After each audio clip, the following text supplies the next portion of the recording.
If TikTok effects are not working, start by closing the app completely and reopening it. Sometimes this quick refresh can solve minor glitches. If that doesn't help, check your internet connection. A slow or unstable connection can cause issues with loading effects. Switch between Wi Fi and mobile data or restart your router if needed.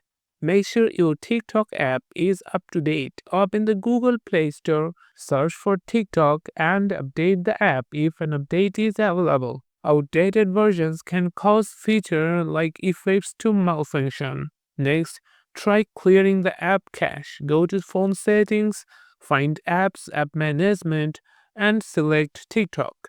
Tap on storage, tap on clear cache. If effects are still not working, check your phone's storage space. A lack of storage can impact app performance. Delete unnecessary files or apps to free up space. Finally, uninstall and reinstall TikTok from the Google Play Store. This ensures you have a fresh copy of the app.